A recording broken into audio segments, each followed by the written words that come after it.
Hi hello കുഞ്ഞും ചിക്കമംഗളൂർ പോയേക്കുമായിരുന്നു കേട്ടോ.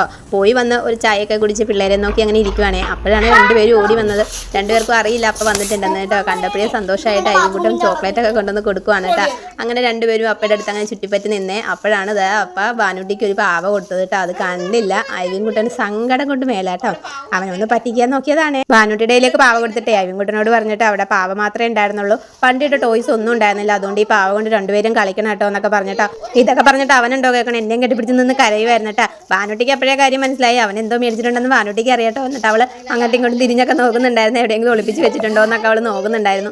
അങ്ങനെ ഭാനുട്ടിയുടെ പാവ പുറത്തെടുത്തിട്ട് നല്ല ഭംഗിയില്ലേ, നല്ല ക്യൂട്ട് ടെഡി ബെയർ അല്ലേ. അയൽക്കൂട്ടനാണെങ്കിൽ ഭാനുട്ടിക്ക് മാത്രമായിട്ട് എന്ത് മേടിച്ചാലും അവന് ഭയങ്കര സങ്കടമാണ് കേട്ടോ. കൂടത്തിൽ അവനും വേണം, അത് വേണ്ടതായാലും ശരി വേണ്ടാത്തതായാലും ശരി. ഒപ്പത്തിനൊപ്പം കിട്ടിയില്ലെങ്കിൽ അയൽക്കൂട്ടൻ ഇച്ചിരി പാടാണ്. അങ്ങനെ അയൽക്കൂട്ടന് വാങ്ങിയ സർപ്രൈസ് കൊടുക്കാൻ പോവാണ് കേട്ടോ. കുറച്ച് നേരമായിട്ട് നിന്ന് സങ്കടപ്പെടുവാണല്ലോ, ഇനി അതങ്ങ് മാറ്റിയേക്കാന്ന് വിചാരിച്ചു.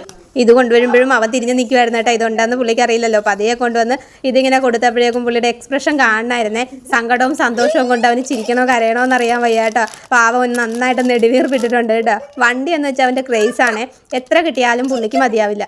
കുറേ നേരം തിരിച്ചു മറിച്ചൊക്കെ നോക്കിയിട്ട് അത് പുള്ളിക്ക് പൊട്ടിക്കാൻ പറ്റുന്നുണ്ടായിരുന്നില്ല കേട്ടോ. പിന്നെ ഞാൻ മേടിച്ചത് കവറിൽ നിന്ന് പുറത്തെടുത്തിട്ട് അത് കണക്ട് ചെയ്ത് കൊടുത്തു. ഒരു ട്രക്ക് പോലത്തെ ഒരു വണ്ടിയായിരുന്നു കേട്ടോ. അങ്ങനെ അതിൻ്റെ ആ ഒരു ബാക്കിലെ സംഭവം ഫ്രണ്ടിലത്തെ വണ്ടിയും കൂടി അങ്ങനെ കണക്ട് ചെയ്യണേ. നമ്മൾ അങ്ങനെ കണക്ട് ചെയ്ത് കൊടുത്തു. ആ യൂണിഫോം ഇട്ട് തന്നെ അവിടെ ഇരുന്ന് കുറച്ച് നേരം അങ്ങനെ കളിച്ചിട്ടോ. അങ്ങനെ ഞാൻ വഴക്ക് പറഞ്ഞു, ആ യൂണിഫോമൊക്കെ ഒരു മേല് കഴുകാം, എന്തെങ്കിലും കഴിക്കാം എന്നൊക്കെ പറഞ്ഞ് അങ്ങനെ അകത്ത് കൊണ്ടുപോയി മേല് കഴുകി ഫുഡും കഴിച്ച് വന്നതേ രണ്ടുപേരും പിന്നെയും കളിക്കാൻ വേണ്ടി ഇറങ്ങിയിട്ടോ. ഇതാണ് കേട്ടോ അയവിൻകുട്ടൻ്റെ വണ്ടിയുടെ ഒരു ഫുൾ പിക്ചറേ.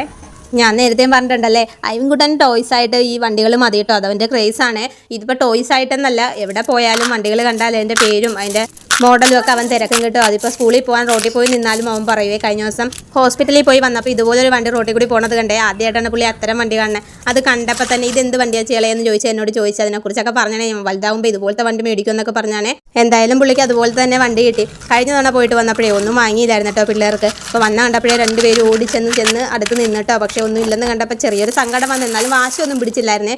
അതുകൊണ്ടാണ് കേട്ടോ ഇത്തവണ മേടിച്ചത്. എന്താണെങ്കിലും ഒരു ചെറുതായാലും ഓടി വരുമ്പോൾ അവരുടെ കയ്യിലേക്ക് കൊടുക്കുമ്പോൾ അവർക്കൊരു സന്തോഷമാണ് കേട്ടോ. അതുകൊണ്ടാണ് ഒരു ചെറിയ കളിപ്പാട്ടെങ്കിലും മേടിക്കുന്നത്. ഭാനുട്ടിക്ക് പിന്നെ അങ്ങനെയൊന്നുമില്ല കേട്ടോ. എന്ത് കിട്ടിയാലും ഒരു കുഴപ്പമില്ല. ഇനിയിപ്പോൾ കിട്ടിയില്ലെങ്കിലും ഒരു പരാതിയും പറയില്ല, ഒരു പാവാണ് ഇത്. അപ്പോൾ ഇത്രയുള്ള വീഡിയോ ഇഷ്ടപ്പെട്ടെങ്കിൽ ഒന്ന് സബ്സ്ക്രൈബ് ചെയ്തേക്കണേ. അപ്പോൾ മറ്റൊരു വീഡിയോയുമായി നമുക്ക് വീണ്ടും കാണാം. Tata bye bye, see U.